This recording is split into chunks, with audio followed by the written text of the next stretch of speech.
crucified, and they're talking to each other. They say, one guy says, yeah, there's this guy, his name is Jesus. This dude was claiming to be the King of Kings. It was hysterical. He hung out with bums and, hookers and the low lives.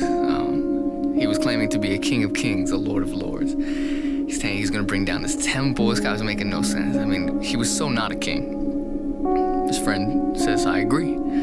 He makes a joke. If he didn't die yesterday, he probably would have gave Caesar a run for his money. Everybody's laughing, they're punching each other.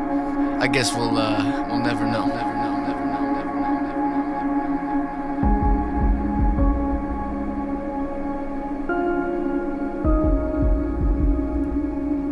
You fast forward a few thousand years later, and people are walking the streets talking about their savior. And funny enough, it's not the guy who owned about 70% of the rotating planet when Jesus died, whose kingdom anybody with a brain would have bet on to last forever. His face was on money. I mean, that's the definition of worldly power. Then this guy Jesus drops into history and claims, I'm the opposite of worldly power.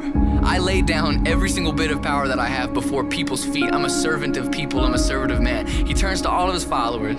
He says, blessed is the servant. In your weakness, that's when I become strong. That's when I become strong. He made himself so incredibly weak, so opposite of Caesar, so opposite what the world saw as power. And thousands of years later, this guy Caesar ends up being a page in a book.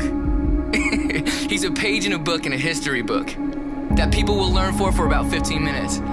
But when you walk the streets of modern America, you walk the streets of Africa, you walk the streets of China, you walk the streets of all over this entire nation and this world and wherever, and you hear the name Jesus, and people revere him as a King of Kings, as a Lord of Lords, not because he had worldly power, but because he laid down every bit of cosmic power, every bit of the galaxy that he owned, he laid down. Why? Because of you. Because of you, because he wanted to serve you, because he loved you so much. Talk about an upside down kingdom. Talk about his words reigning true. So every time I think about Christ's name, every time I think about myself and how I could be exalted, maybe I should start doing the opposite. Maybe that's how God's gonna lift me up. That's how God's gonna choose me. Maybe I could be a servant.